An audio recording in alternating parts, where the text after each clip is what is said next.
Senate Concurrent Resolution 115 by Senator Liu relative to Read Across America Day. Senator Liu.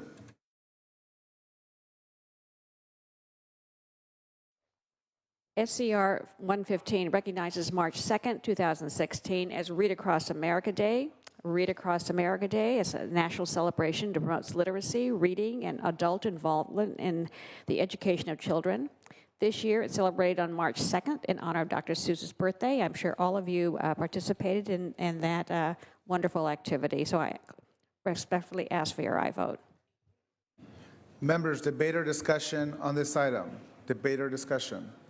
Seeing and hearing none, is there objection to using our unanimous roll call? Seeing and hearing none, ayes 38, no 0. The resolution is adopted. Members, we're going to move to the consent calendar. Secretary, please read. Senate Bill 1171, 971, 972, 973, 1038, and Senate Bill 1123. Members, is there objection to using our unanimous roll call on the consent calendar? Seeing and hearing none, ayes 38, no 0. The consent calendar is approved.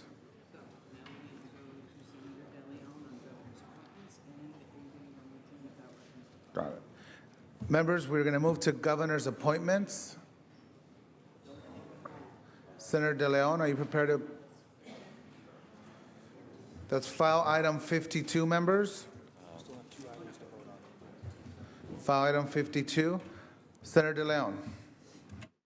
Thank you very much, Mr. President. Colleagues, we have two very qualified individuals for the Community College Board of Governors. We have former Assemblywoman Connie Conaway, the former leader of the Republicans in the Assembly, as well as Jennifer Perry from Los Angeles, California. Jennifer Perry is the executive director of CAN, the Children's Action Network, and herself, along with her husband, have a child of theirs who went through a community college successfully, transferred to a CSU school here in California. She understands the needs of the community colleges. Connie Conaway from Central Valley South, Kern County specific, will also bring a very good perspective that's much needed. With that, colleagues, these two appointments do require 2/3 confirmation, so I respectfully ask for an aye vote. Members, debate or discussion on this item? Debate or discussion? Seeing and hearing none, Secretary, please call the roll. Allen. Aye. Anderson. Aye. Bates. Bell. Aye. Berryhill. Aye. Block. Aye. Canella. Aye. De Leon. Aye. Fuller. Aye. Gaines. Aye. Galgiani. Aye. Glazer. Aye. Hall. Hancock. Aye. Hernandez. Aye. Hertzberg. Aye. Hill. Aye. Wesso. Huff. Aye. Jackson. Lada. Aye. Leno. Aye. Leva. Aye. Liu. Aye. McGuire. Aye. Mendoza. Aye. Mitchell. Aye. Monning. Aye. Morlock. Aye. Morrell. Aye. Wynn. Aye. Nilsson. Aye. Pan. Aye. Pavley. Aye. Roth. Aye. Runner. Stone. Aye. Vidak. Aye. Wachowski. Aye. Wolk. Wolk, aye. Call the absent members. Bates, aye. Wesso, aye. Hall. Aye. Jackson. Runner. Ayes 38, no 0. The appointments are confirmed. Senator Anderson, for purpose I have a question of a floor procedure. Since we're on the governor's appointments, would it be appropriate to wish him a happy birthday?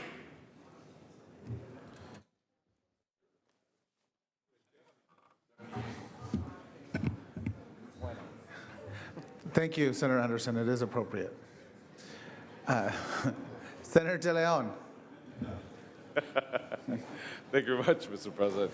Mr. President, other motions and resolutions, please. I request unanimous consent to take up Assembly Bill 118 from Mr. Santiago without reference to file. Any objection, members? Seeing none, such will be the order. Secretary, please read. Assembly Bill 118 by Assemblymember Santiago, enacting to hazardous substances and making an appropriation therefore to take effect immediately. Bill related to the budget. Senator De Leon. Thank you very much, Mr. President. Colleagues, we have all heard about the methane leak disaster at LA's Porter Ranch and the catastrophic drinking water poisoning of the community in Flint, Michigan. I was very proud when this House debated and passed on a unanimous and bipartisan vote the senator from Agoura Hills measure to control the Aliso Canyon leak, which is the nation's largest methane leak in history. But there is also another toxic disaster that has been taking place in Southeast as well as East Los Angeles, and it's called the Exide contamination disaster. And it's affecting thousands of constituents, not just in my district, but in Senator Lara's district, as well as Assemblymember Miguel Santiago's district. The Exide disaster spread lead contamination over a several-mile radius. It has contaminated up to 10,000 properties, including homes, parks, as well as schools. It's exposed the children who live there to lead pollution, for which we know scientifically there is no safe level for lead. Our own state's Environmental Protection Agency, EPA, has said that it's a public health and environmental cleanup unlike anything it has ever dealt with in the history of California. That's why I'm presenting Assembly Bill 118 by Assemblymember Miguel Santiago. The bill, along with my companion measure, SB 93, which will be here on Monday, coming back from the Assembly, will provide the vital funds necessary for the cleanup of the properties contaminated by lead in communities surrounded by the Exide Technologies facility in the city of Vernon. Specifically, AB 118 appropriates $176 million from the Toxic Substances Control Account, that is DTSC. It stipulates that funds may be used for the following activities: cleanup as well as investigation of properties contaminated by lead in communities surrounding the Exide facility. Provide also job training related to cleanup and investigation activities, and to take action to pursue all remedies against potential responsible parties, including but not limited, obviously, to cost recovery of the loan that's being secured from the coffers of DTSC. SB 93, which we will bring up on Monday when the Assembly sends it to us, is the companion to this measure, AB 118. SB 93 actually is the mechanism for the transfer of the resources from the general fund to the DTSC, and then 118 actually appropriates those dollars. Taken together, the bill package helps restore the community as soon as possible. The state will still use its power, its legal powers, to recover cleanup costs from the polluter, but that could obviously take years from now. And the bottom line is the community simply cannot wait for this to happen. I want to give a lot of credit to Governor Jerry Brown, as well as to his staff, for the substantive commitment to fund this cleanup. I want to thank him again, as well as the staff, to the members of the Assembly, as well as Senate, for their hard work in putting this bill package together. The cleanup, no doubt, will be very long, it'll be very difficult, it'll be a very hard process. But we know that with the companion bill, we'll expedite the resources as quickly as possible to begin the cleanup as well as the recovery costs. We will continue to work closely with the administration to make sure this is done in a very efficient manner. With that, Mr. President, as well as colleagues, I respectfully ask for an aye vote. Members, debate or discussion on this item? Debate or discussion? Senator Gaines. Thank you, Mr. President. I rise in support of this very important measure.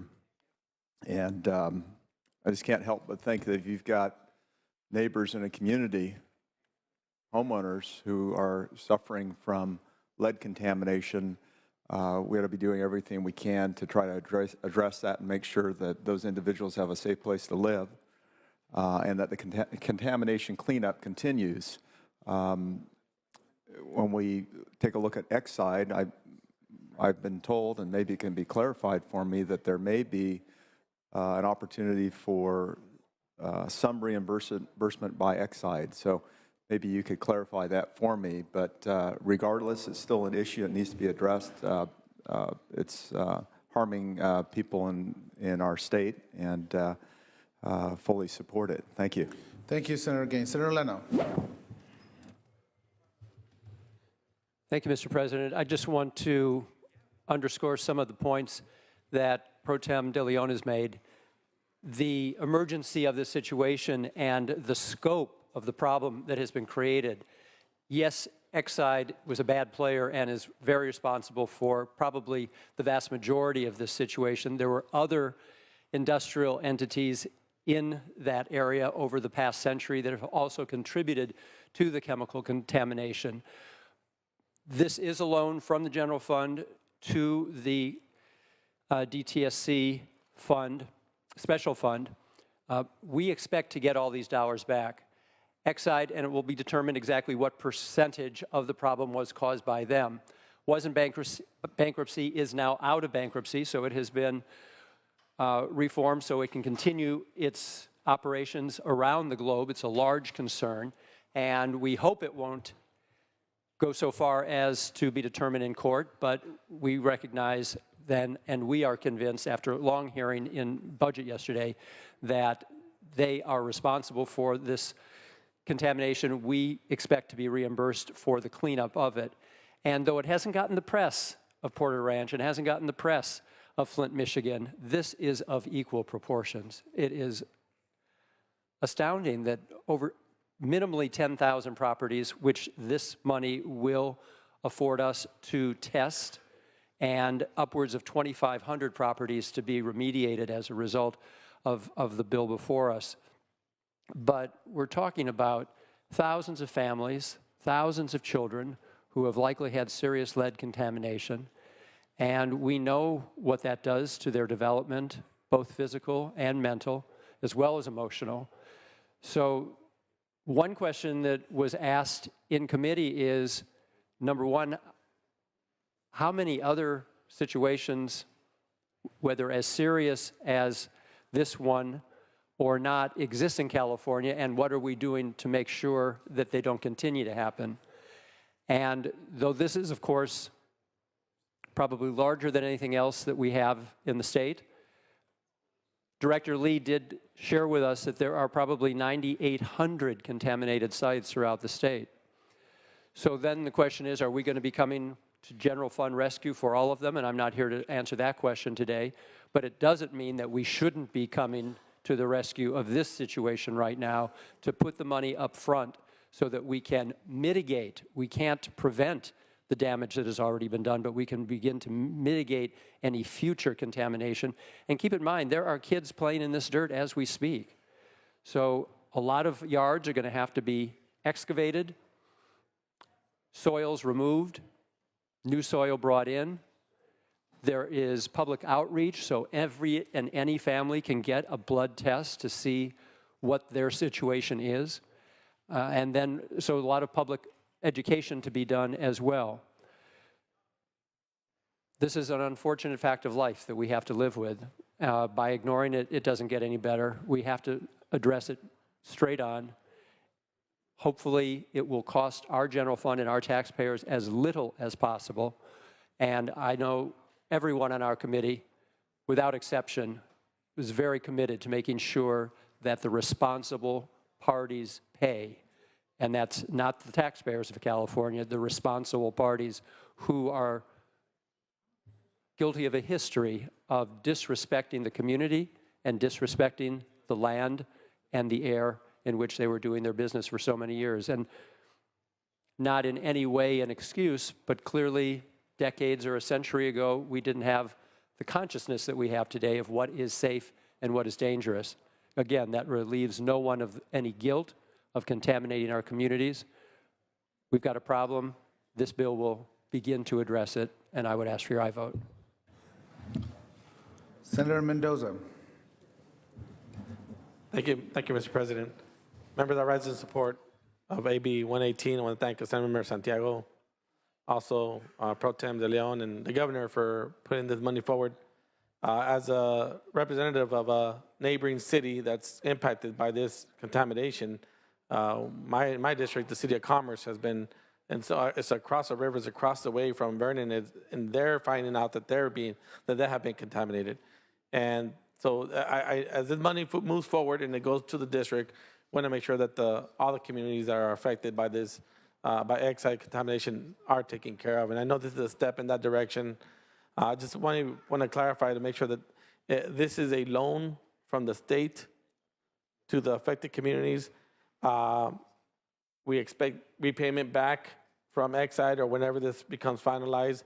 My question is just arose right now is, will this include interest on the loan that we're providing? Thank you. Senator DeLeon, maybe you can address that on your close. Members, additional debate or discussion. Senator Pavley. Briefly, thank you very much. I rise in support of this, and thank you to Senate Pro Tem De Leon and Assemblymember Miguel Santiago for bringing this forward. Boy, this is something that we should have collectively done years ago, and to find out how long just rudimentary testing of lead in children's blood and in the soils of adjacent homes. But looking back, what are the lessons learned? How can we prevent this from happening in the future? We've got to be a lot smarter working collectively with our local government officials on land use siting, incompatible uses that expose needlessly families, whether it's Aliso Canyon or whether it's down in Vernon and the surrounding communities, to this kind of exposure. And so when you talk about environmental justice, that comes across at all neighborhoods. I'm very glad that we are going to be testing soils sooner than later, but there's going to be a lot of remediation, and I'm not fully aware of the long-term health-related costs for children that have been exposed on a daily basis for several years, which will also be something we'll need to follow. Thank you. Senator Wachowski. Mr. President, I'll be voting in support of this, but I want to make sure that all the members know that there are dozens of Superfund sites that are now being administered by the federal government that are going to be released to the state of California. So this may be the beginning of just a problem. We have no idea what type of shape these Superfund sites are in that they've been remediating or abandoning, and they're going to all come and become part of our responsibility. So someday soon, I may have my mic up asking about or identifying this problem throughout the state of California on contaminated sites. Thank you. Senator De Leon, would you like to close? Thank you much. Thank you much, Mr. President, as well as colleagues. I appreciate the comments from the members, especially the member from Roseville, north of us. Also, my understanding during the budget hearing yesterday, in a very bipartisan way, it was a very thorough, very comprehensive discussion. It was both from Republicans as well as Democrats, very good questions, which were very thorough in terms of cost recovery. Unfortunately, this is not a super EPA fund site that's been identified by the federal government. Hence the expedient action on behalf of this legislative body, but in particular the executive branch, the governor, to move forward with this temporary loan, and then the process through the Attorney General as well as the administration for cost recovery for our general fund. It is one of our realities that we may confront sometime soon, or at least in the immediate near future, with regards to contaminated sites throughout the state of California, and who is the legal responsible party. Is it the private folks? And in this case, we all know it's Exide Technologies, as well as perhaps a few other businesses in and around Vernon that has emitted extremely harmful levels of lead into the groundwater, into the ground, or is it state agencies that have been asleep at the wheel, that have issued year after year after year temporary permits or sleep at the wheel and didn't do their job, either shutting them down or actually doing the proper investigation to authorize a business to stay open if they're not emitting any types of harmful toxins or pollutants that put in peril communities. As was mentioned by our budget chair, I would argue, although we have seen it in the news, CNN, MSNBC, Fox, and elsewhere, the water crisis in Flint, Michigan, I would actually argue this catastrophe exceeds actually Flint, Michigan. But the reality is the narratives that are driven are who gets the news and how that news is shaped. We have an environmental catastrophe that is right in our own very backyard. But unfortunately, for a whole variety of reasons, hence the Senator from Agoura Hills notation with regards to environmental justice. When it comes to environmental justice, we know who does not get the justice. And when it comes to certain socioeconomic zip codes, we know who gets all the attention, the immediate attention. So this is a very important bill. The administration will work very closely for cost recovery. With that, I respectfully ask for an aye vote. Secretary, please call the roll. Allen. Aye. Anderson. Aye. Bates. Aye. Bell. Berryhill. Aye. Block. Aye. Canella. Aye. DeLeon. Aye. Fuller. Aye. Gaines. Aye. Galgiani. Aye. Glazer. Aye. Hall. Aye. Hancock. Aye. Hernandez. Aye. Hertzberg. Aye. Hill. Aye. Wessa. Aye. Huff. Aye. Jackson. Lada. Aye. Leno. Aye. Leva. Aye. Liu. Aye. McGuire. Aye. Mendoza. Aye. Mitchell. Aye. Monning. Aye. Morlock. Aye. Morrell. Aye. Wynn. Aye. Nelson. Aye. Pan. Aye. Pavley. Aye. Roth. Aye. Runner. Stone. Aye. Vidak. Aye. Wachowski. Aye. Wolk. Wolk, aye. Call the absent members. Bell. Aye. Jackson. Runner. Ayes 38, no 0, the measure passes. Members, we're going to return to motions and resolutions. It's the time for adjourned memories. Senator Liu. This is not an adjourned memory. It's a shout out to the young students in the back here at from Claremont McKenna College who are enrolled in a class called California Politics. They're here with their professor, Ken Miller, Associate Director of the Rose Institute. So let's welcome them today. Thank you, Senator Liu.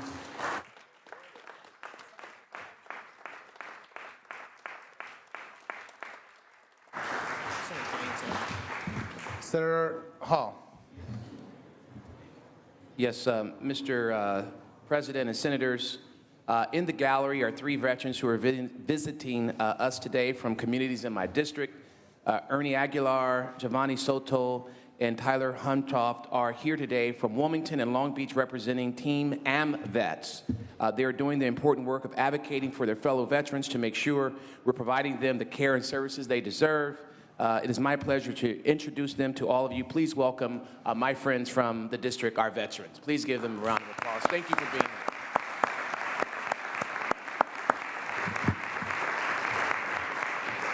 Welcome to the California State Senate, and thank you for your service. Senator Gaines. Thank you, Mr. President. Today, I rise to adjourn in memory of 2 young men in my district who tragically lost their lives this week. These boys, Jared Gashes and Trevor Keller, were best friends who had just finished skateboarding together. They were walking along Highway 49 near Auburn when they were struck by a vehicle and passed away from their injuries. They were 15 years old, and it breaks my heart to think that these young lives ended so soon. I'm thankful that a third boy who was with them at the time was not hit by the driver and did not sustain any injury. Jared and Trevor played on the freshman football team at Placer High School. They were known as happy, upbeat students. I want to tell all the students and teachers and staff at the high school that I'm so sorry. To the Auburn community that has suffered such a heartbreaking loss this week. And I want the families to know that my thoughts and prayers are with them as they face this unimaginable tragedy. And if I could just recite a couple of verses from a Johnny Cash song that I think is appropriate. There ain't no grave that can hold my body down. There ain't no grave that can hold my body down. When I hear that trumpet sound, I'm going to rise right out of the ground.